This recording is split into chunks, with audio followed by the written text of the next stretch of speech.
Only having a primary and grenades limits your offensive options immensely, obviously. Not having resupplies limits your defensive options massively, again obviously. So what's the plan then? The best plan as always would be to stealth my way through as many objectives as possible. But if you've seen any of my videos, you know I don't enjoy stealthing. Although, that is admittedly the most effective way to play this game. So my plan is simple. Shoot the guys that call dropships, get objectives done before big guys jump me, move on to the next objective, rinse and repeat. If I fail to execute any of these steps properly, I have to tactically retreat. Or remaneuver to the next objective. For the simple reason that fighting would take too much time, and I probably don't have the firepower to win that fight anyway. I triggered the Hulk before I armed this Hellbomb, so hopefully he runs into it like an idiot. 2 birds, 1 stone basically. Since being low on supplies forces me to use my Thermites sparingly. I considered waiting for another Hellbomb here, but the dropships worried me too much, so I used one of my valuable Thermites here instead, and got the heck out of there. I'm mostly going to be leaning into challenge runs in my videos from now on. I think it fits the message I'm trying to bring across best, which again, is that if you want it bad enough, you can make it happen.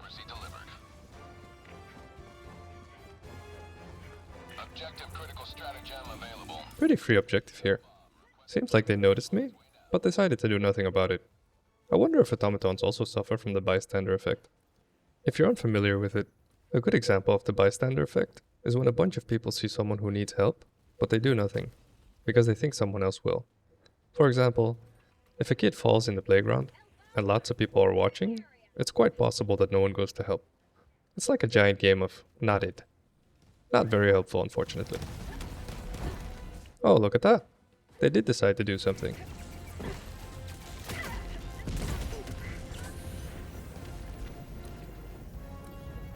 Objective complete. Alright, I have 1 Thermite and no stims. And this outpost has 4 fabricators. Which means I'm gonna have to try to get them to friendly fire 3 of their own fabricators.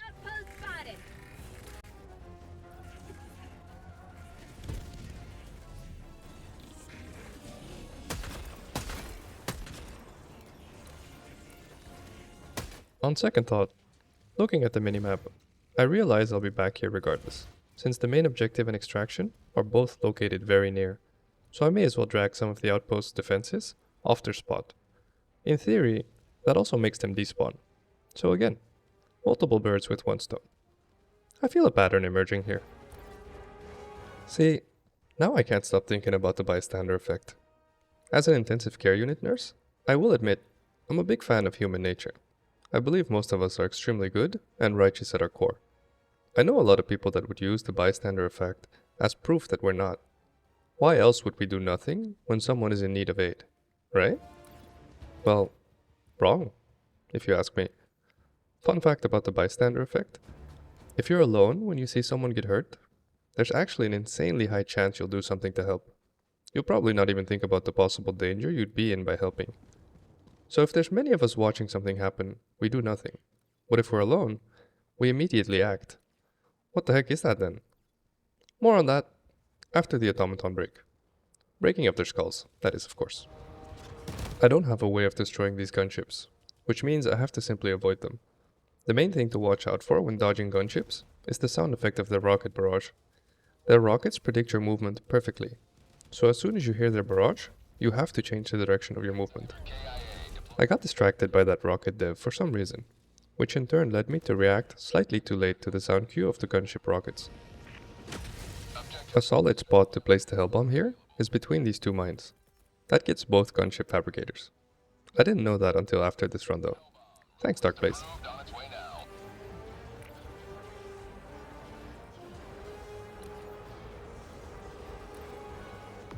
I swallowed my pride here, and decided to stealth at least a little bit. For those of you that watch me stream often, yes, I am actually grinding my teeth while stealthing. That's how hard this is for me. I'm waiting for the Hellbomb to come off cooldown here. Hopefully they don't see me before then. Look at that, the power of stealth. Coming back to the bystander effect. When you're alone, you're much more likely to help someone in need. Like, If you see someone struggling to carry groceries, you'll probably help if no one else is there. If a crowd is around, you might just watch though. One of the theories is that we're scared of social awkwardness, since back in caveman days, being a social outcast basically meant you were dead. Translated to this scenario, if you're wrong about that person needing help carrying their groceries, you might come across condescending and judgy. Not a reputation you want, on average. I was about to arm the hell bomb when I realized I probably should wait for the cooldown again and steal a hell bomb for the outpost next to me. If you're unfamiliar, some objectives, like this one, let you call in hell bombs, since they're needed to destroy the gunship fabricators. You can, however, simply dial in the hell bomb, which puts the stratagem in your hand, and then run off with it, to wherever you want really. Normally, it's simply a fun shenanigan to pull off. In a run where I only have my Diligence and Thermites, however, it's probably crucial I pull a move like this off. So off we go. Minor detail: I can't stim while holding the Hellbomb stratagem, or I'll simply lose it.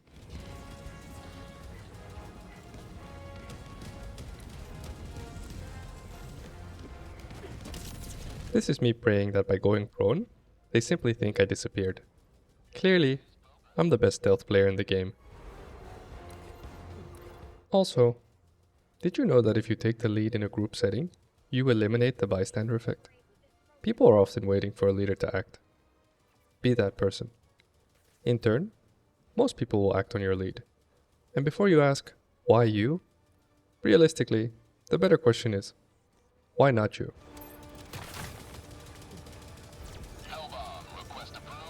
And this is me deciding that I'd rather fail this run in style than succeed at it, pretending to be a sneaky boy. Definitely the wrong choice, but I had fun. Rock and roll.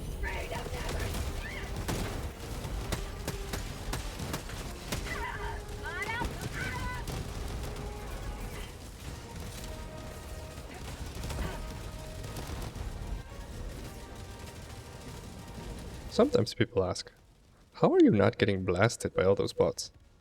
The answer is, he's a sneaky little rat. Wait, what? No. It's because I hug rocks, pillars, walls, and any other form of cover I can find. What the heck was with that voice anyway? Game knowledge for the win here. I realize I'm at extraction, which often has supplies for you, so I decide to make a pit stop.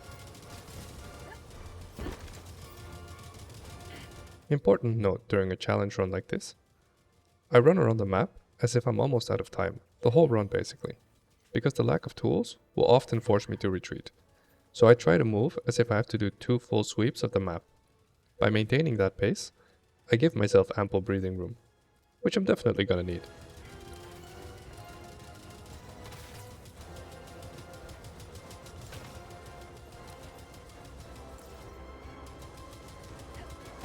I decide to stealth my way out of this gunship predicament.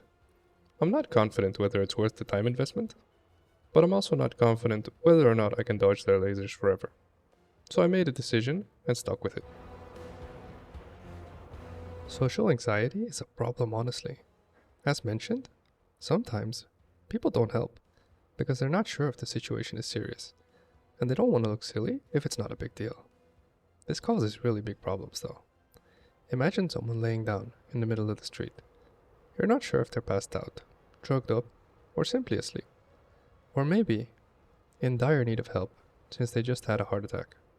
All possible scenarios. You might wait to see what others do. So instead of thinking, I need to act now, we often choose to stay silent. Ask yourself this though. If someone you loved was laying there, would you remain silent in fear of looking foolish? Or would you act, regardless of social judgment? The choice has always been yours.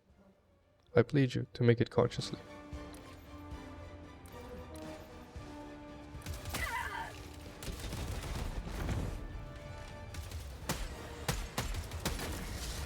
Are you starting to like the idea of running the Diligence yet, by the way? If not, give me a sec to get some more headshots in for you.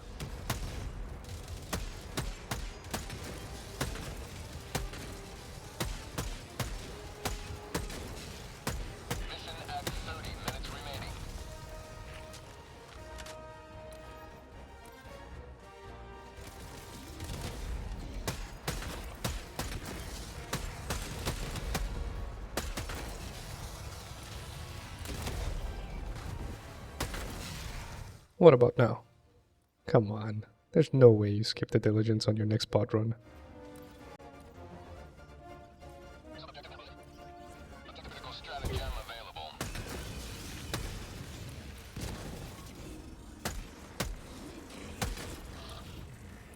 If you're still here, by the way, I usually have a question of the day for my live streams, in order to get an insight into your brain. If you'll humor me, of course. Here's today's question. Do you fall prey to the bystander effect often, or not? As in, do you feel like you should act more often and observe less? Or do you feel that's well balanced for you? Or maybe you even feel like you acted too soon. Who knows? Let me know in the comment section below. Also, please add a salute smiley if you enjoyed the question.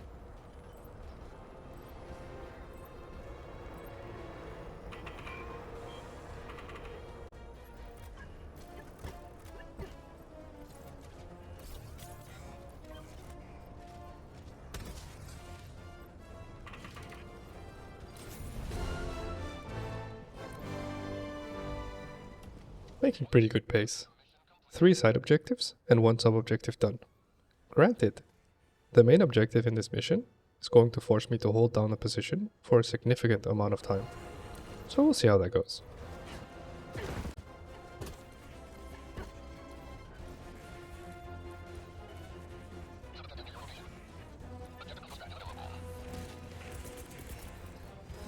This is for all my melee fanatic viewers. See?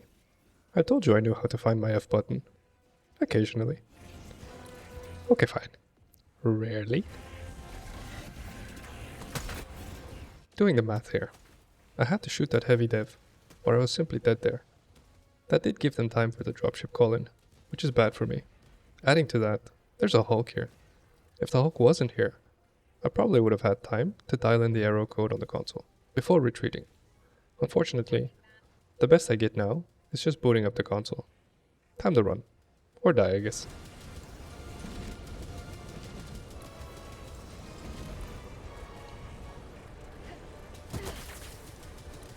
And we're back to gunship groupies.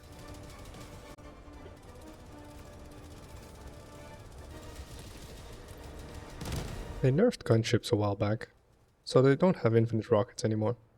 I'm not sure that was necessary, but I get that it was frustrating to some.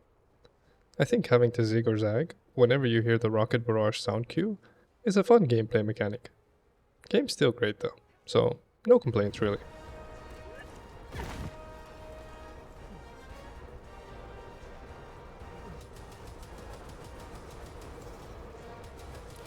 Figures I'd get multiple gunship fabricators on a run like this. Thanks, RNG.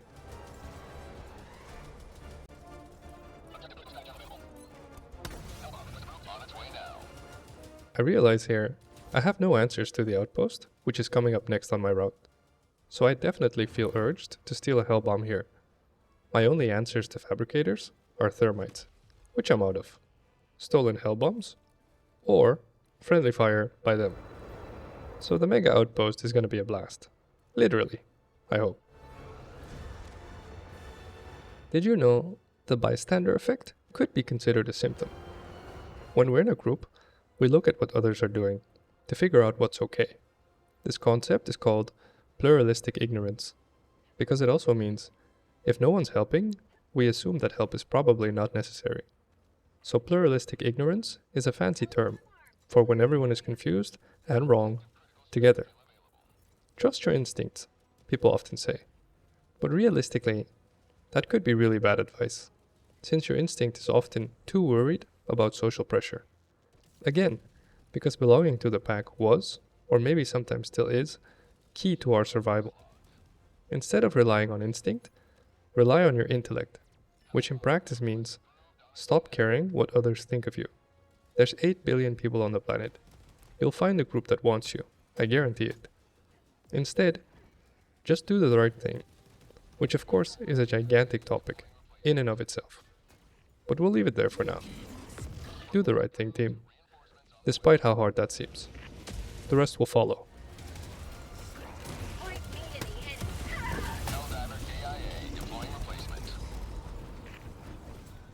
Alright, that hellbomb placement was disaster. Let's just make sure we use our Thermite before dying again. Democracy has landed.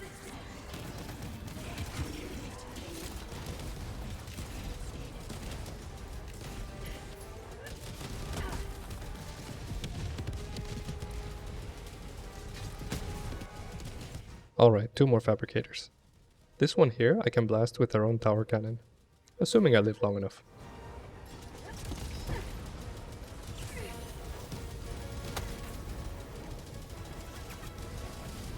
Trying to get the dog to shoot his Fabricator with a cannon shot, but no banana. I guess the tower cannon will have to do.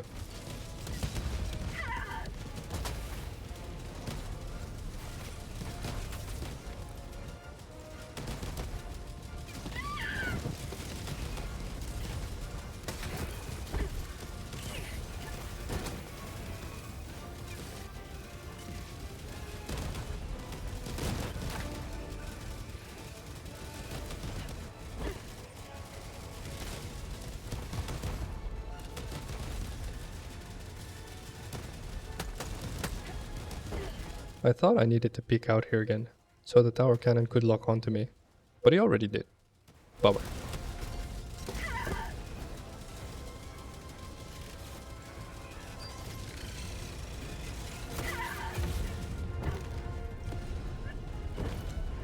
Automaton outpost scrapped.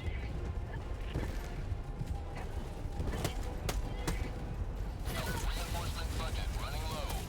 Mega outpost with 1 reinforce? Easy. Am I right? Moved. Reinforcements have been launched.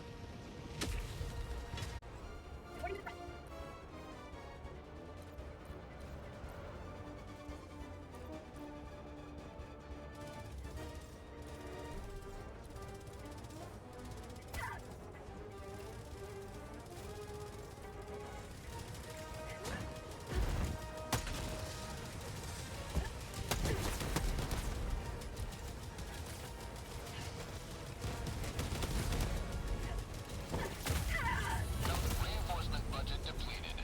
Too much greed, Facile. I should have stimmed sooner, of course. It's such a fine line though, balancing low resources into maximum efficacy. Join the fray. Welp. A death now is game over. Time to play safe. But also fast. Which is not safe. So... I guess not safe?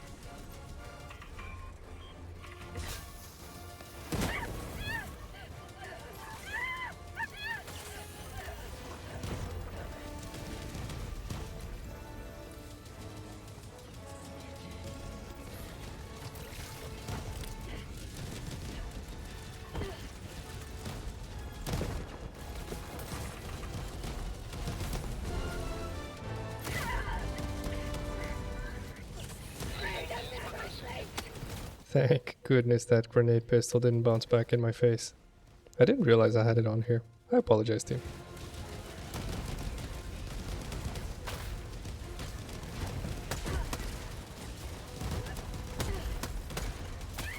Mission at 20 minutes remaining.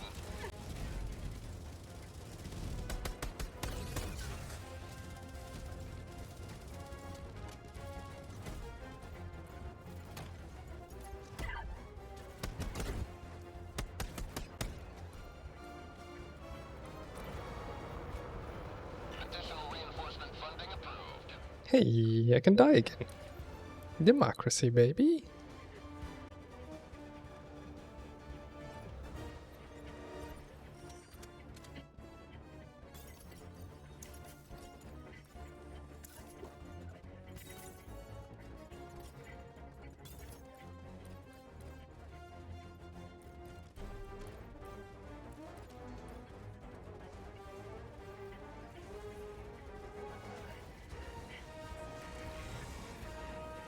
I actually didn't know that this tower cannon couldn't shoot me here. Good thing I scienced it. Intel's always good.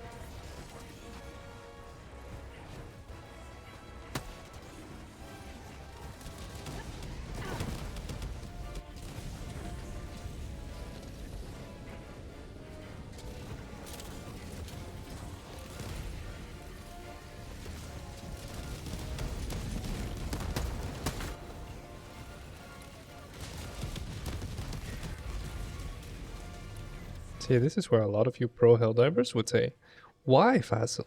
Why? Why would you shoot those bots there? The answer obviously being, because they have heads. And I can. Liberty gives no quarter.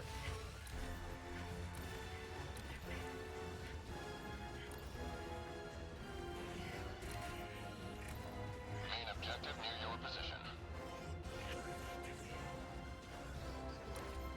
Alright, get ready for the most absurd civilian extraction you've seen in a hot minute.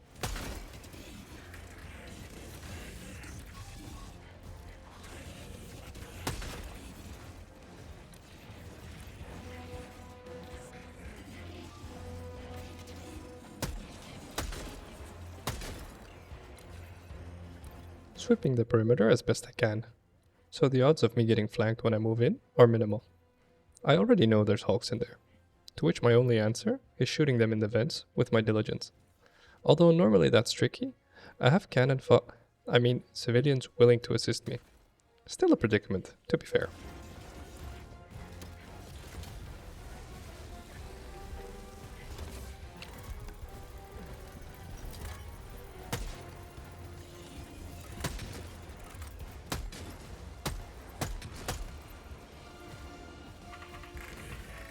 Take your time, Faso, as we will do with the civilians. I'm gonna pretend like my comms are completely not hijacked.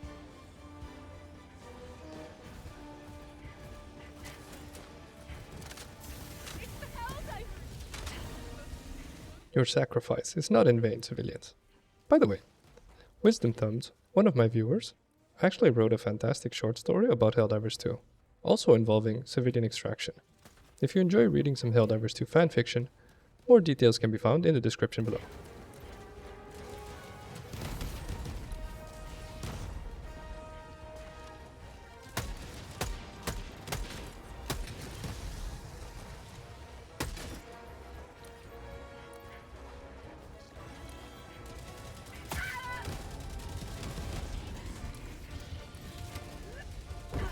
Say hello to democracy.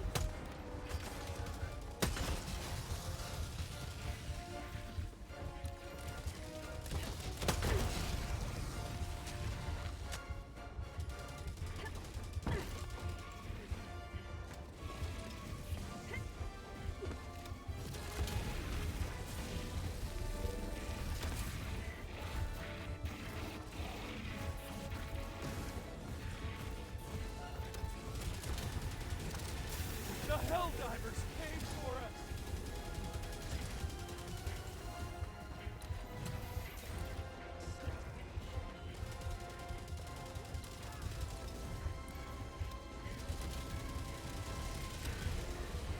I'll be honest, those civilians are pretty darn good at surviving.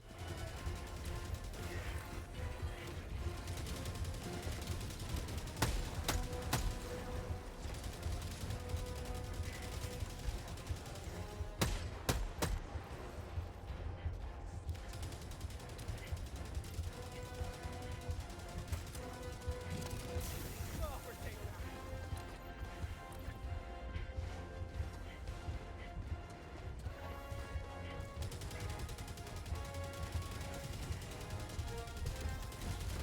Helldiver lost. Sending replacement. For some reason, I thought it wouldn't melt my face.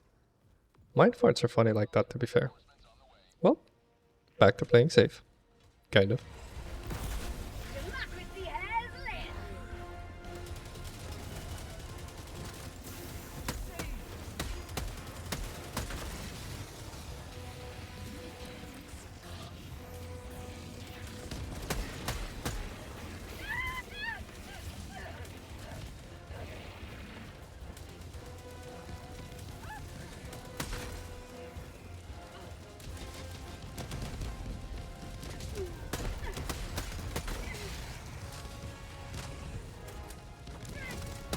That's my cue to leave. Halfway there, luckily. Off to the mega we go.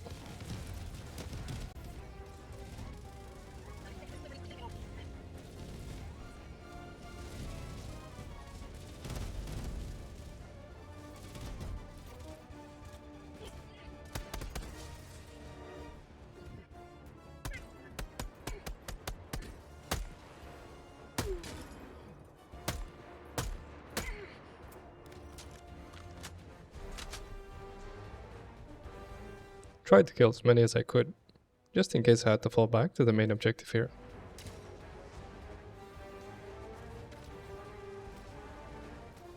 Can't liberate with this broken arm. Additional reinforcement funding approved.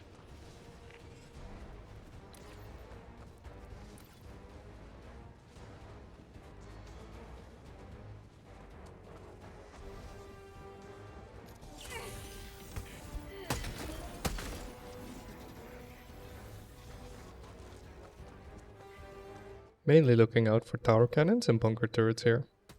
Basically insta-death if I overlook one.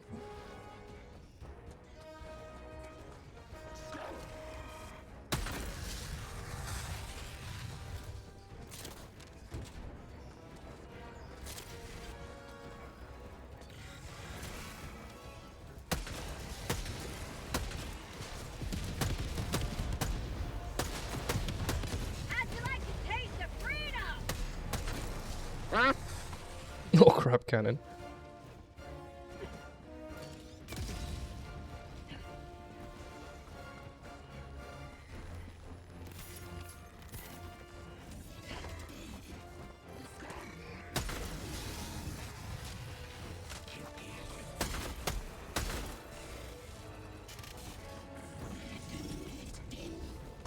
I need this tower cannon to blast some fabricators, before I get overrun by the detector tower's dropships.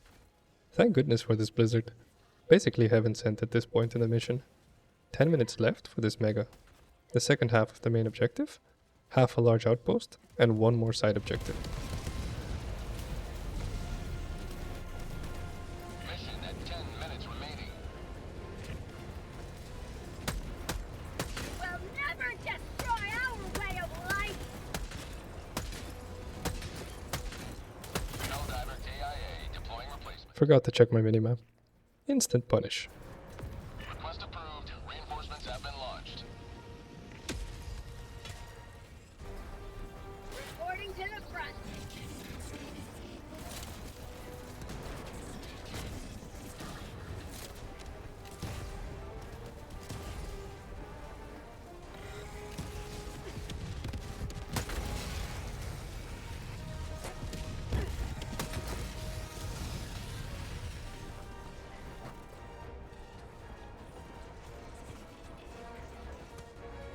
So how do I deal with this fabricator? There's no tower cannons.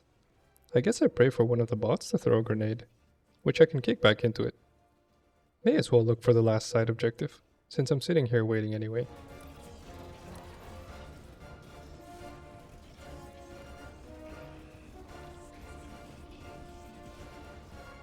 This has to be it. There's a rectangle shape in there, implying it's either a gunship fabricator or a Lidar. I'm assuming it's a Lidar, since I probably would have gotten swarmed with gunships if it was another fabricator.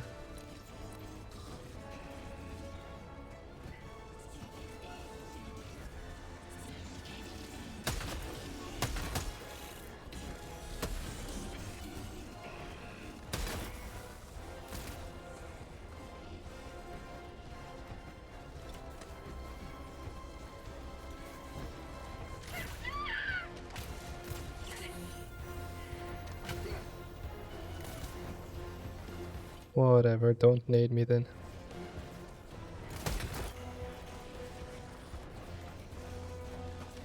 Maybe that tower cannon sees me. Ooh, rocket strider.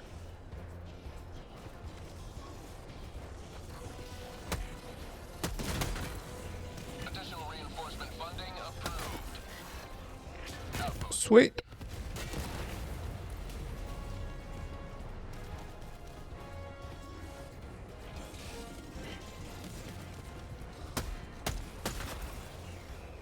Here's some advanced combat tips. I'm gonna go around this mega outpost clockwise, which means most of these bots will be following me. Since I have little cover on the outskirts, I have to shoot the stuff I'm running into. But I can't linger for too long, or the stuff chasing me will simply shoot me in the back. So every time I'm aiming down sight here, I count to 3 and then make sure I move at least 5 to 10 meters, before ADSing again.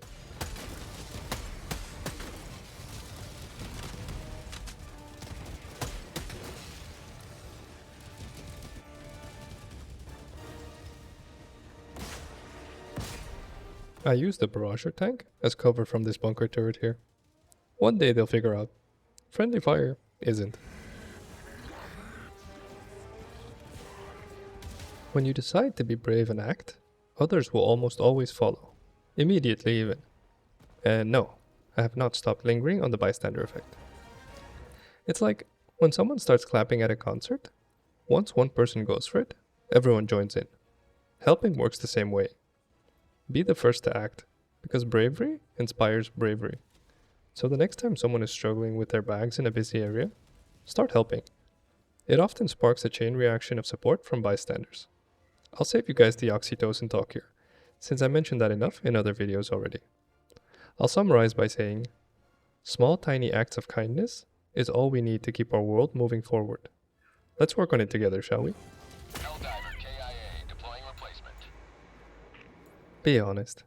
The timing on that laser hitting me in the back of the head there was comedy gold. Point me to the enemy!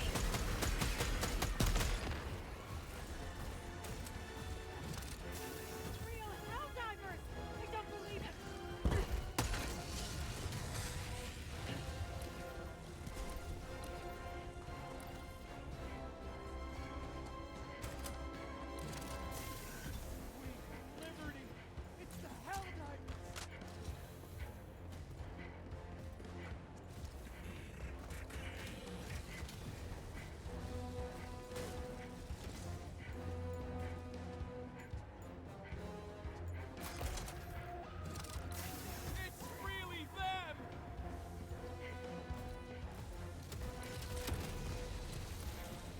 5 minutes left. We can't stay this low much longer, Helldiver.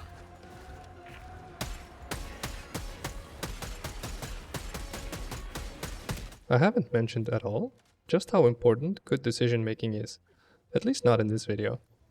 I'm all the way on board with Sun Tzu here. It's the general who makes the most preparations in his temple that wins the battle. The reason the second half of this main objective is so smooth is because I decided to go for the mega outpost. Imagine a scenario where I stubbornly decide to linger, after getting dropshipped. First of all, I probably would have just died without reinforcements left. Assuming I didn't though, I'd be fighting a battle so long, it would have left me with no time for the rest of the map. And lastly, of course, even if I were to win the battle miraculously, I would have no resources to fight the next. So long story short, be sure to plan ahead as best you can, always. Which I guess is even more of a life tip than it is a Helldivers 2 tip.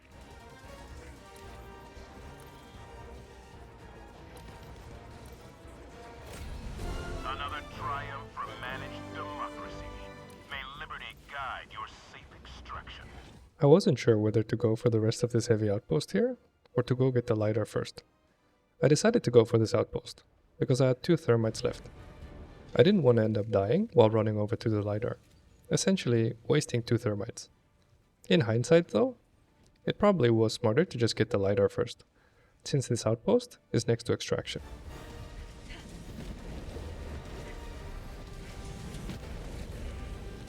I'm pretty sure this is climbable, but I didn't want to ruin my run sciencing that, so I simply decided to climb this hill somewhere else.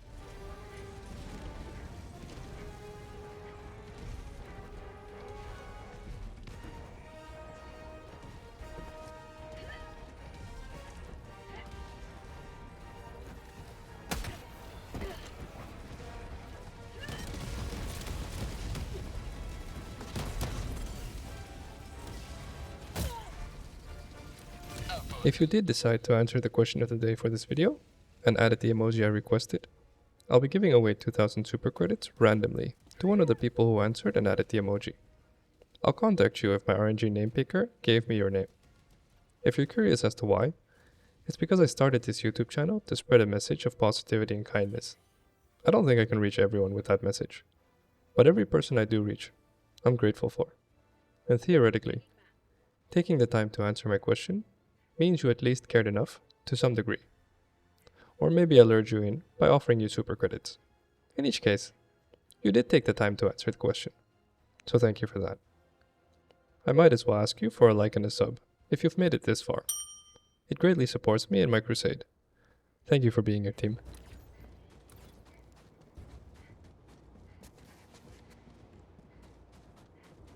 Alright, last bit on the bystander effect. I'll also include a real-life intensive care unit nurse story, since some of you asked for it. If you need help in a crowd, try pointing at someone and asking directly, "You, in the blue shirt, can you help me?" This makes people feel responsible and much more likely to act. It's a great trick to remember when seeking help in a crowd. Call on people directly. Even better is if you make eye contact. This assigns responsibility to a specific person, who now irrefutably knows it is they who need to act. As an ICU nurse, I've learned to have faith in humanity to a degree you might call naive. The truth is, in more than a decade of caring, I've only once or twice had someone not act when called upon directly. That includes both healthcare professionals and non-medical people alike. I'll wrap up this video with a real-life medical story.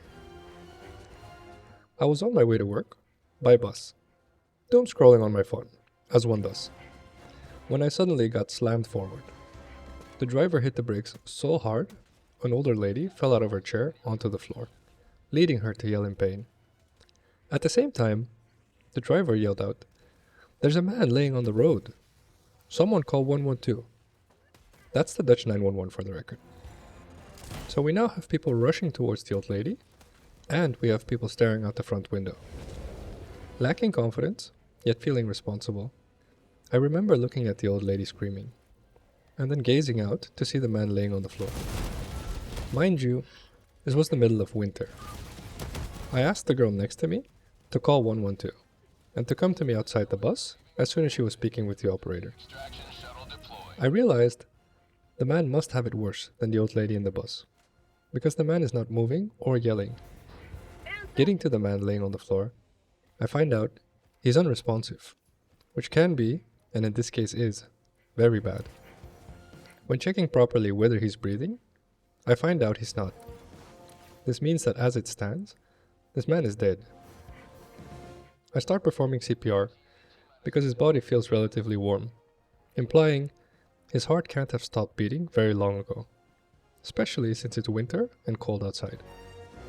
I remember hearing audible gasps from bystanders as I started pushing down on this man's chest. Being a relatively experienced nurse, I realized I was not going to be able to do this for long before getting exhausted. So I yelled out preemptively, "Does anyone know how to perform CPR?" while still pushing down on this man's chest. No response. The girl who called 112 runs to me, with the operator on the line. Normally, this is where they'd give you instructions as to what to do. Feeling adrenaline, I remember being very brief, and honestly, a bit rude. I said, "He's dead. I'm performing CPR, and he's not responding. I'm on..." I gave them my address. To which the operator replied, "They're on their way. 10 minutes out."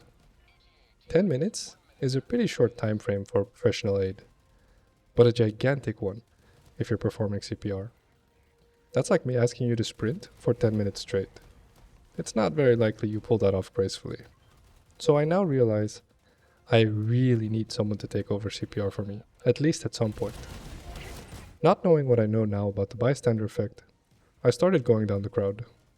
I say, "Sir, do you know how to perform CPR?" He shakes his head. "Ma'am, do you?" She shakes her head.